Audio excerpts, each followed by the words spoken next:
Di dunia kita ini ada dua pertanyaan super penting yang jadi pendorong semua penemuan. Bagaimana dan mengapa? Nah, hari ini kita bakal bedah tuntas sebuah alat tulis yang dirancang khusus untuk menjawab dua pertanyaan itu. Yuk kita selami bareng soal teks eksplanasi. Pernah nggak sih kalian lagi lihat pelangi terus mikir, kok bisa ya warnanya sebagus itu? Atau mungkin pas denger berita soal gerhana bulan terus kepikiran, itu prosesnya gimana sih sebenarnya? Nah, rasa penasaran alami kayak gini nih yang jadi pintu masuk pembahasan kita hari ini. Dan ternyata jawaban dari semua pertanyaan tadi itu ada di satu jenis tulisan, namanya teks eksplanasi. Anggap aja ini semacam buku panduan buat kita ngertiin dunia di sekitar kita. Jadi tugas utama teks ini adalah ngejelasin proses gimana dan kenapa sesuatu itu bisa terjadi, mulai dari fenomena alam kayak gempa bumi sampai ke tren sosial yang lagi rame. Oke, ini dia peta perjalanan kita buat hari ini. Kita mulai dari yang paling dasar, definisinya. Terus kita bedah strukturnya, lanjut ke bahasa khasnya, kita belajar juga cara nulisnya yang gampang, dan terakhir kita bakal lihat apa sih gunanya semua ini buat kita sehari-hari. Oke, sesuai agenda, kita mulai dari bagian pertama ya. Sebenarnya apa sih inti dan tujuan utama dari teks eksplanasi itu? Tujuan utamanya itu simple tapi penting banget, ngasih pemahaman. Jadi teks ini tuh nggak berusaha buat ngebujuk kita atau ngegiring opini. Misinya murni buat ngejelasin sesuatu sejelas-jelasnya. Caranya gimana? Dengan memaparkan proses secara runut dan logis di mana setiap penjelasannya itu harus wajib didukung sama fakta dan data. Sip, tujuannya udah jelas. Nah sekarang, gimana caranya kita bisa ngenalin teks ini di alam liar? Misalnya pas kita lagi baca artikel online. Tenang, setiap teks eksplanasi itu punya ciri khas atau sidik jarinya sendiri. Yuk kita lihat bareng-bareng. Ada 5 penanda utamanya nih. Pertama, faktual. Artinya semua isinya harus berdasarkan kenyataan, bukan karangan. Kedua, ilmiah. Pembahasannya nyambung sama ilmu pengetahuan. Ketiga, informatif. Tugasnya ya cuma ngasih info, bukan ngegiring opini. Keempat, ini krusial banget, objektif. Si penulis harus netral, nggak boleh mihak. Terakhir, fokusnya itu ke fenomena umum, kayak proses terjadinya banjir, bukan curhatan pribadi penulis. Jadi, kalau kita tarik benang merah dari semua ciri tadi, intinya cuma satu. Kemampuan buat bedain mana yang fakta dan mana yang opini. Ini saringan utamanya. Soalnya, tanpa fakta yang kuat, penjelasan sebagus apapun ya jatuhnya cuma jadi asumsi atau pendapat doang kan? Biar lebih kebayang, coba deh lihat tabel ini.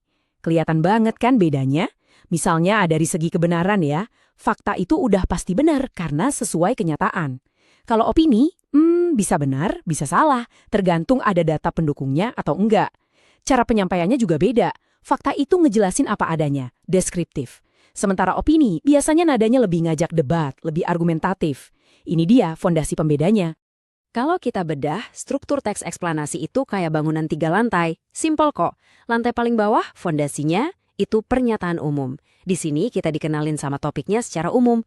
Terus kita naik ke lantai 2. Ini bagian utamanya, namanya deretan penjelas. Disinilah semua pertanyaan kenapa dan bagaimana dijawab tuntas. Nah, di lantai paling atas, atapnya, ada interpretasi. Isinya kesimpulan atau ulasan. Tapi ingat ya, bagian ini sifatnya opsional, jadi kadang ada, kadang juga nggak ada.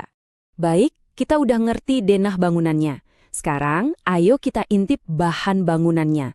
Maksudnya, gaya bahasa atau kaidah kebahasaan yang khas banget dipakai di teks eksplanasi. Jadi, ada beberapa alat bahasa yang sering banget muncul. Ada konjungsi kausalitas, yaitu kata-kata kayak sebab, karena, akibatnya, buat nunjukin hubungan sebab akibat. Terus ada konjungsi kronologis, kayak kemudian atau lalu, buat nunjukin urutan waktu.